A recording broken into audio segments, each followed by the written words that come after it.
ध्यायेत् शारदचन्द्रसुन्दरमुखम् ताम्रारविन्देक्षणम् भक्ताभीष्टवराभयप्रदकरम् कौपीनमात्रोज्ज्वलम् स्वात्मानन्दरसानुभूतिविवशम्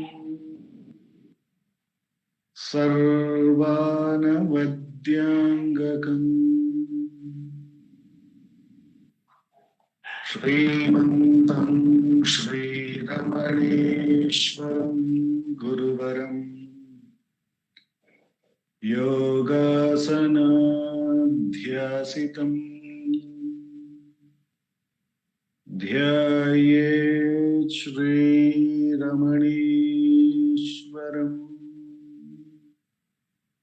ध्यायेत् श्रीरमणेश्वरम्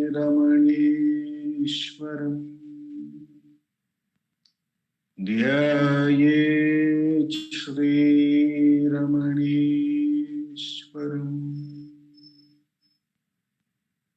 हृदयकुहरमध्ये केवलं ब्रह्ममात्रम्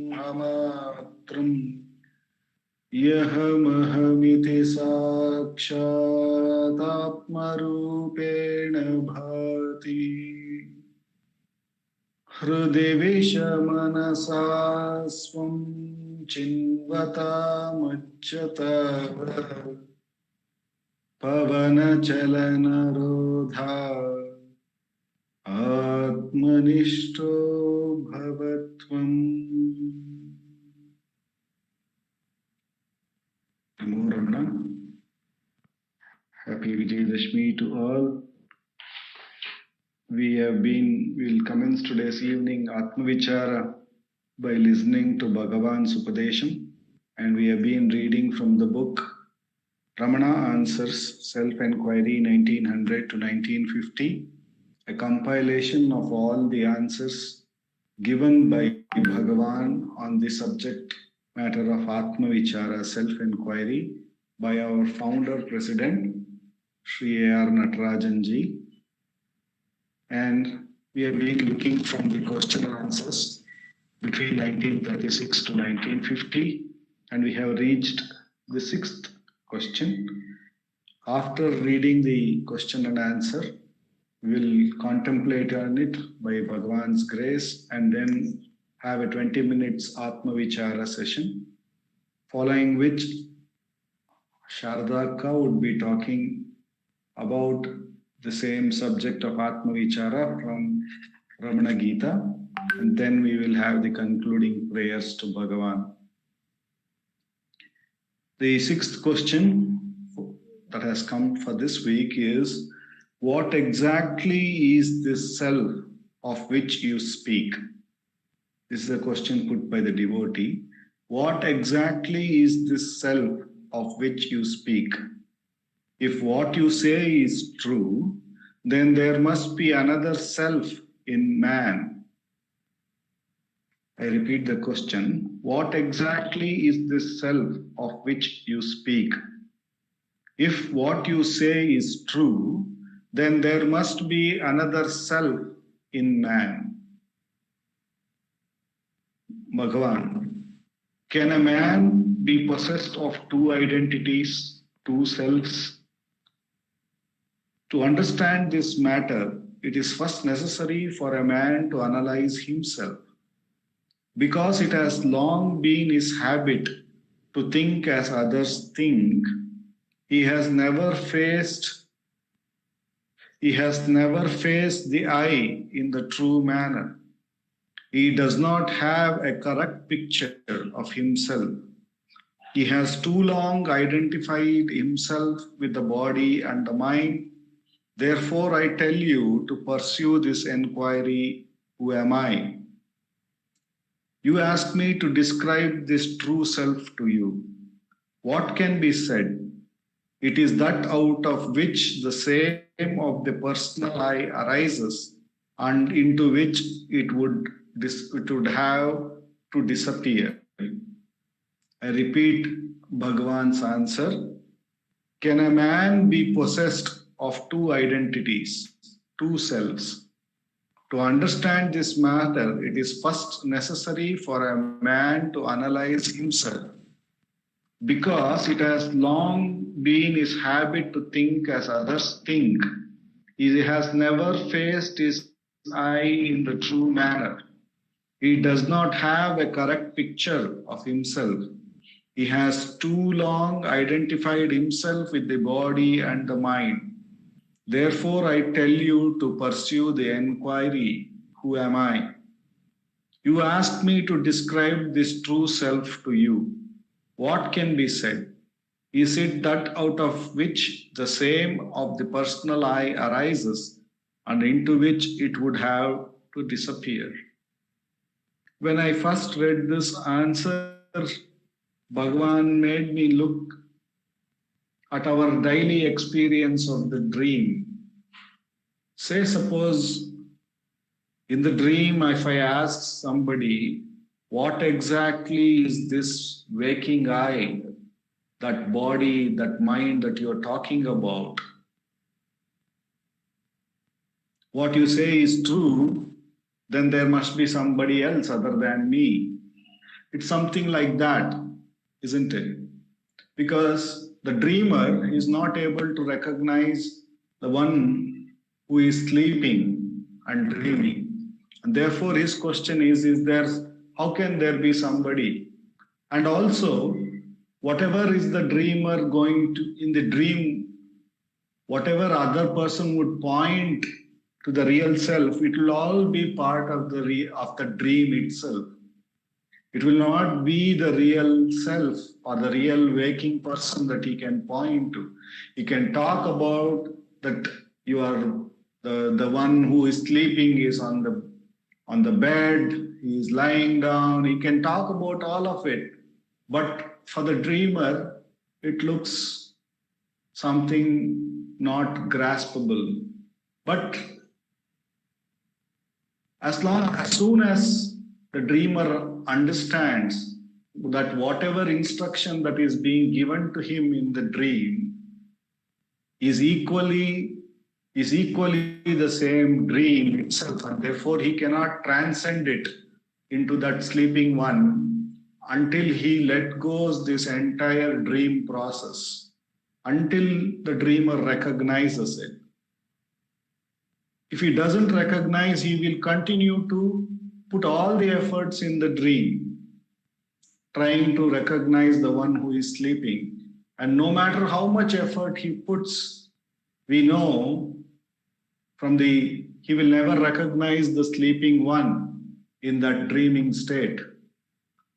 It is similar to that what we are facing. We may attend many satsangs, we may read many books. Yesterday, Akka was bringing out very beautifully about the Shastra Vasana and the experience of the self. So long as we are trying to, in the waking state,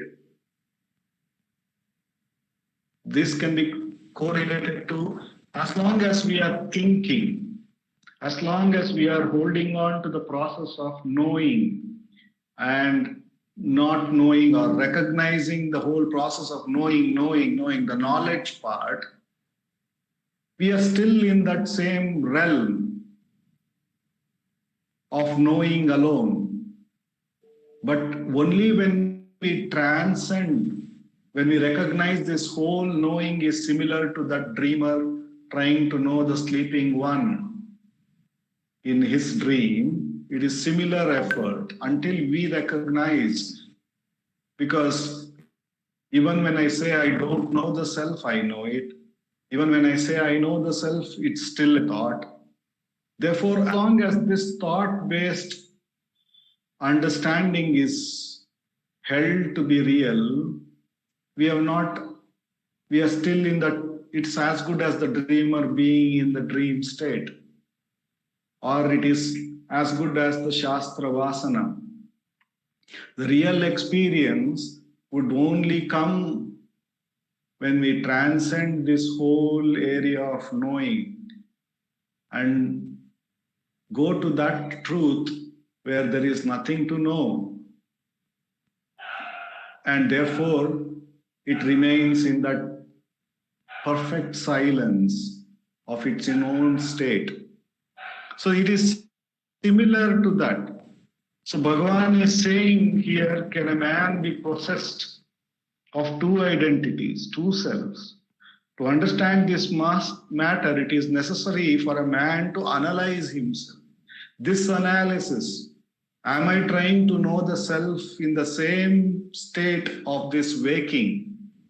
That is, what is in waking I am doing. If I am knowing an object, if I am knowing something as external to me, if I am using the same methodology to know myself, I am as good as in the state of waking itself.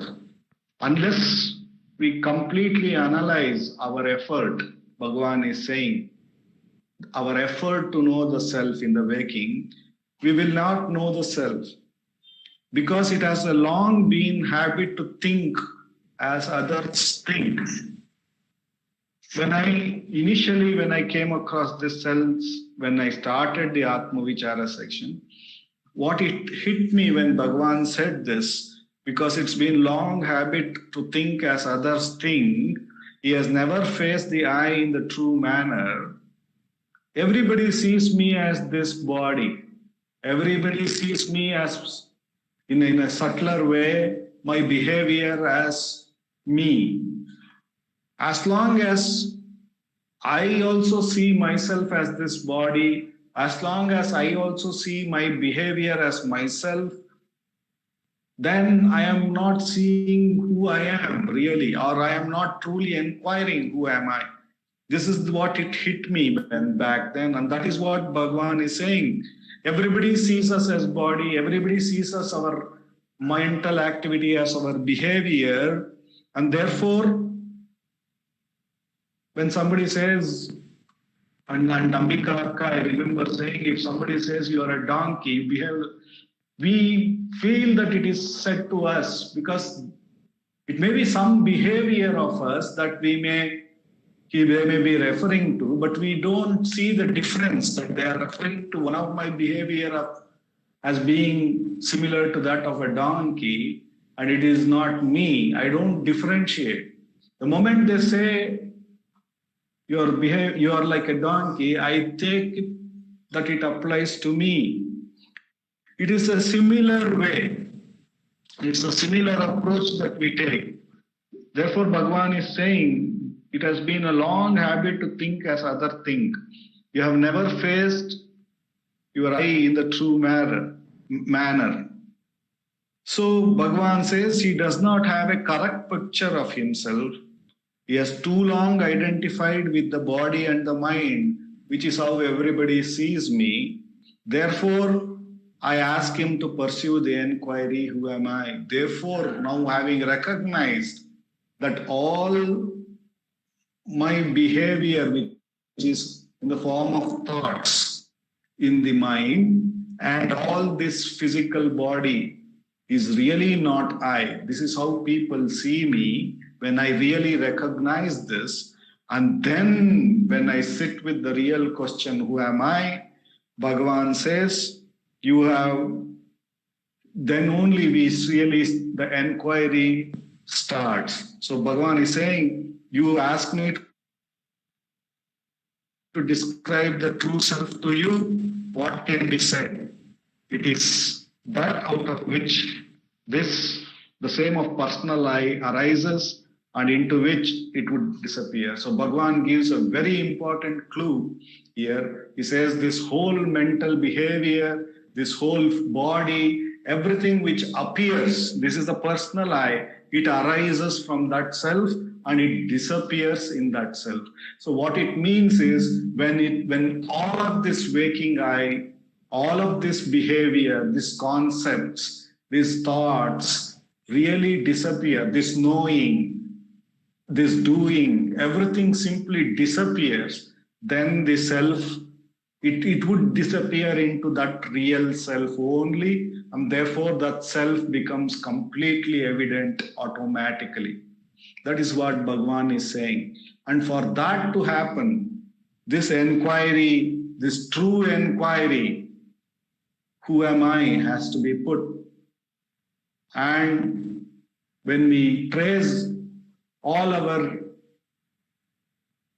mental activity, the thoughts which make us move away seemingly from our reality into believing in as a personal identity and things like that, into a concepts, when we inquire that thought,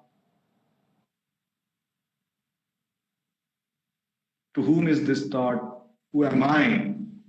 Then and then only we are truly transcending this waking dream and getting back to that substratum, that self from which this whole waking dream has arisen.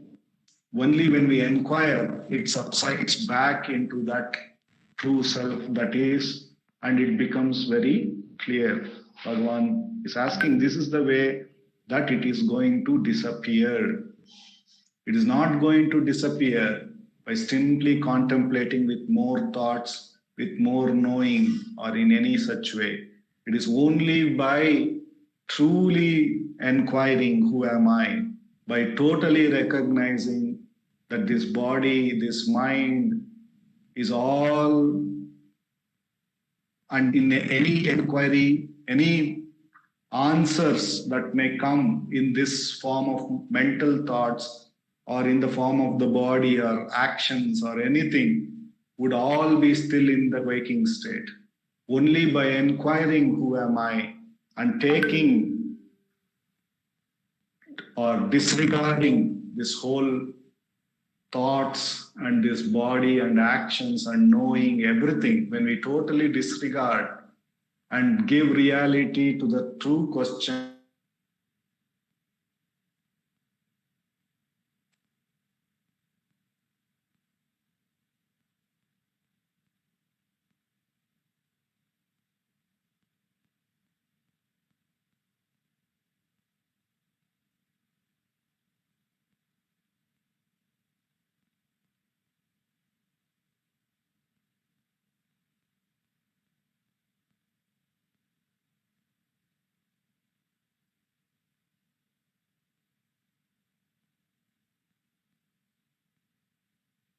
part of that waking dream only. Therefore, we should diligently inquire, to whom is this thought? The answer would come, it is for me. And then when we question, who am I? And try to go and seek the source of the thought, the source of the I, then this whole thing will disappear into that substratum, into that truth which alone is. And repeatedly diving back into that truth which alone is, the mind will gain enough strength to abide in that truth. This is what Bhagavan says. And therefore the vichara, who am I, is equivalent to waking from this waking dream. Every time we ask the question, who am I, we should recognize, when we ask the question, who am I, and seek the source of the I, we are truly waking from this waking dream into that one self which alone is. And it is only a question of repeated practice until the mind recognizes or abides in that truth, or gets absorbed or gets disappeared in that truth. Until that, we should diligently keep inquiring, says Bhagavan. The immense grace of Bhagavan, with which alone we could have come to this most direct path of getting back into our natural state. Let us do Atma Vichara for the next 20 minutes.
Namo Ramana. Prostrations to Ramana, shining as a self in all beings. On this very auspicious day of Vijayadashami, and Vijayadashami is a day celebrating the victory of good, the victory of goodness. And what is good apart from the self? That's why the self is called Shiva. That which is most auspicious is Shiva. He's a repository, or the word Shiva means the repository of all auspiciousness, of all goodness. And today is that day where we are talking about the victory of the self. We are meditating on the verses of Ramana Gita, on the Ekashloki and the subsequent verses which Ganapati Muni has said about the Ekashloki, wherein he said that he talked about the first half of the Ekashloki, Hridaya Kuhara Madhye Kevalam Brahma Matram Aham Isakshat Atma Rupena Bhati. And then he talks about the second half, Hridi Visha Manasa Swam Chinvata Majjatava Pavana Chalana Rodhat Atmanishto Bhavatvam. And what are the key words over there? There are three methods, Muni says, which are in essence one, and others have interpreted it as two methods. And Bhagavan himself has translated it, this verse, in Ulladu Narpadu Anubandham, where he gives two paths, the path of Chinvata, Swam Chinvata, and Majjata, along with Pavana Chalana Rodhat, along with control of breath. Enquiry or merging along with control of breath. So Bhagavan has given two paths, but the verse finishes with the key words Atmanishto Bhavatvam. The importance is to be abiding in the self. And this is immediately taken up by Muni in the following chapter, in chapter 3, where the importance of self-abidance. Mukhya Kartavya Nirupanam. What is the most important duty cast upon each one of us? Is the third chapter. It's like Muni has told us that the entire Ramana Gita is a commentary on Bhagavan's Ekashloki. So Bhagavan is saying Atmanishto Bhava. How important is this? We should not get carried away by the means. Shall we do this or that? Which is more important? Has Bhagavan talked of three paths or two paths or one path? The most important thing is Atmanishto Bhava. So the next chapter talks of what is the most important duty. Mukhya Kartavya Nirupanam. What is the most important duty? The delineation of the most important duty. And Muni says, it starts, the third chapter, it is Daivaratasya Samvadam Acharya Ramanasya Cha Nibaghnimastritiyesmin Adhyaye Vidusham Mude. It gives delight to those who are knowers, Vidushas. Vidusham Mude, it gives delight. What gives delight? Daivaratasya Samvadam Acharya Ramanasya Cha. This dialogue between Daivarata and Bhagavan Ramana. What is this dialogue? Daivarata asks Bhagavan, Kim kartavyam manushyasya pradhanamiha samsritau. For all human beings, which is the most important duty or kartavya, that which is most importantly to be done, that which we are enjoined to do, what are we required to do, which is the greatest kartavya, which is the one pradhana, most important kartavya. This is a question put by Devarata. And further he says in his question, Ekam nirdharya Bhagavan. Give one decisive answer. Please don't give me multiple duties. This is important, this is important, this is important, 1 is important, B is important, C is important, D is important. These 4 or 5 things are very, very important. Don't tell me that. Not possible for me to accommodate even 2, he says. Ekam nirdharya Bhagavan. Nirdharya, determine one and authoritatively give me one duty which is the highest. Tanme vyakyatum arhasi. Also explain to me why it is most important. Explain to me. Because my intellect may not simply sit quiet. It may ask for some explanations. So give me an explanation. Give me the most important duty to be performed, one and only one, and explain to me why it is the most important duty. Because life is such, we are constantly having clashes. Even those of us who are not torn away by our desires for pleasure. If we are torn away by our desires for pleasure, that's an additional dimension. But even if we want to do our duty, if we want to do only our dharma, we are confused as to which is most important.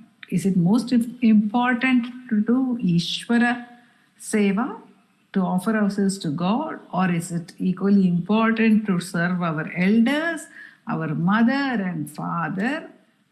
In the Vedas it is said, Matru Devo Bhava, Pitru Devo Bhava, Acharya Devo Bhava, Atiti Devo Bhava. Treat the mother as supreme, treat the father as supreme, treat the Acharya or the teacher as supreme, treat your guests, those who come to you and ask, treat them as God. Treat all these as God. So these 3 are constants, mother, father and Acharya. Atiti is somebody who may come unexpected. People come to our home unexpected. Events come to our life unexpected. They are all atitis. We plan to do something in a day, something else demands our attention. It's an atithi. But it demands our attention at that time. We have to give it. Our body suddenly may demand attention. We have to give the attention required to the body at that time. It is an atithi. We cannot help it. It came unexpected, unasked, uncalled for is atithi. All these we are enjoined, we are asked to do this as dharma, as our duty, to treat our mother as God, to treat our father as God, to treat all the events and the other people in our lives as God. That is very difficult of doing, because sometimes there may be a clash between these. Very often there is a clash. In earlier days, there may not have been much of a clash between mother and father. But now even that cannot be said, because every life is highly individualistic. Even where there is a good marital, there is a good marriage and the parents are happy with each other, even there will be some differences. And if they do not completely submit to each other, then one may be saying something, another will be saying something else. One may want simply wanting attention. One may want attention, another may want attention.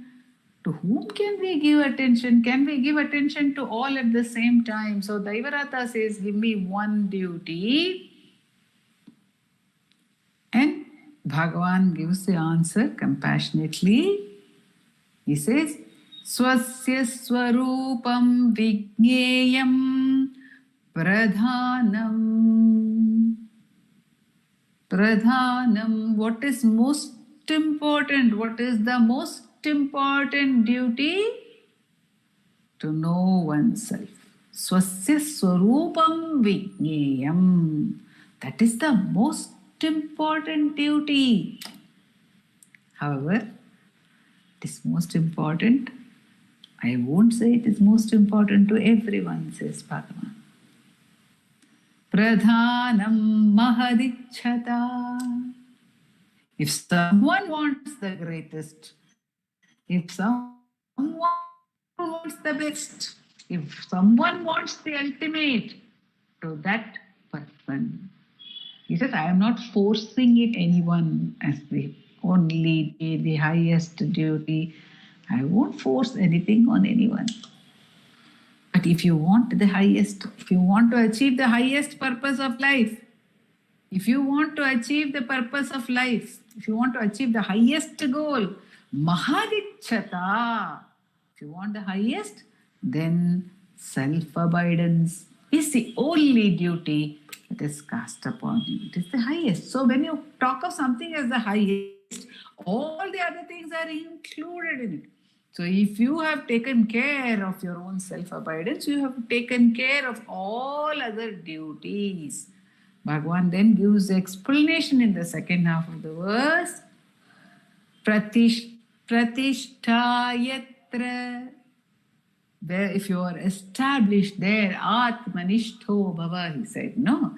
Here he says, if you are established in the self, Pratishtayatra Sarvesham Phalanam. It is all the fruits.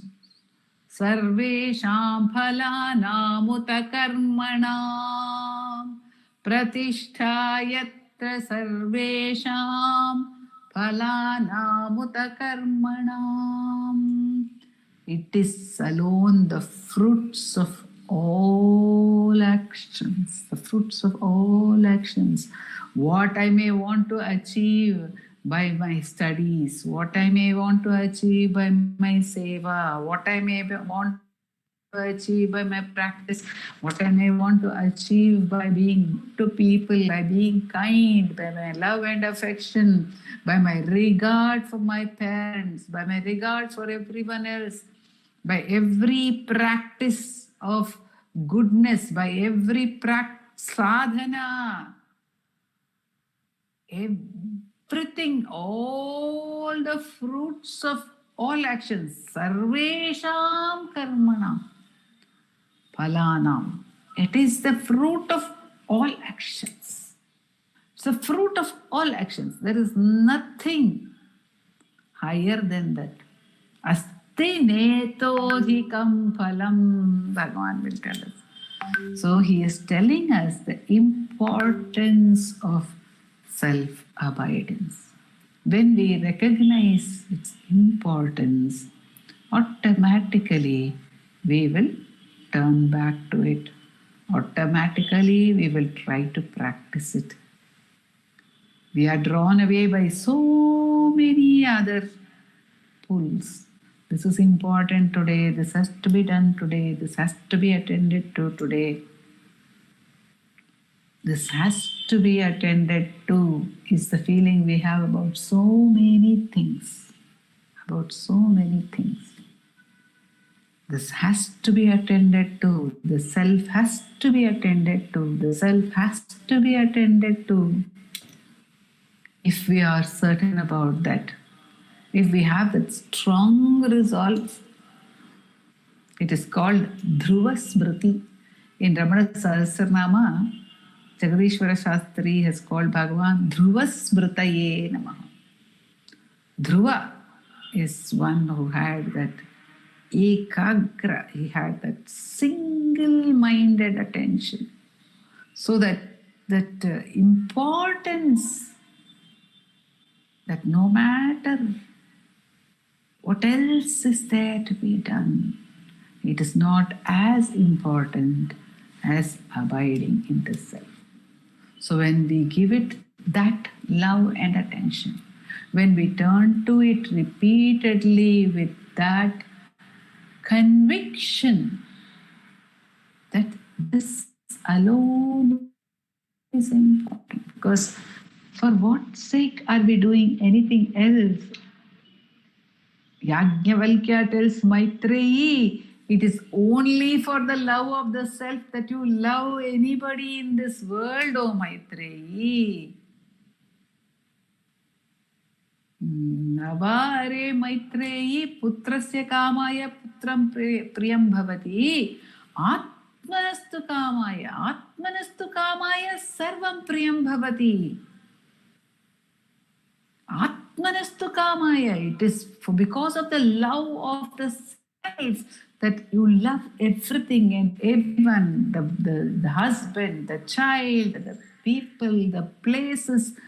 Your own body is dear to you because the self is dear to you, because you want the self, you want it. But though we want it, though we are even conscious of wanting to abide in the self, still we need to remind ourselves again and again and again of its importance to us. Recognize that nothing else really matters to us. And then, once we recognize that, then it's hardly one turn inward. That's all it is. It's just one turn inward with question, who am I? Will give us the experience of the Atma. It will give us the Atma Labham. Muruganatha Swami says, Atma Labham in Atmanadane. I got the Atma Labham from you. So that Atma Labham we can get just by turning back to our own true nature, which is ever available to us. Can never go away. Only thing is we need to seek it. Bhagavan says, Parivalula Muruganala Paranarndidu. Search for it with love. With heart melting with love. Who am I? What is my true nature? Who am I?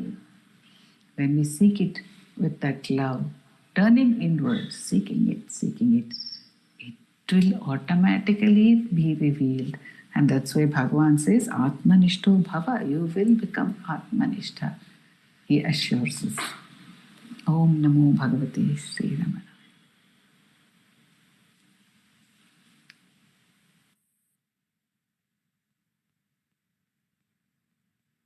Thank you, Akka.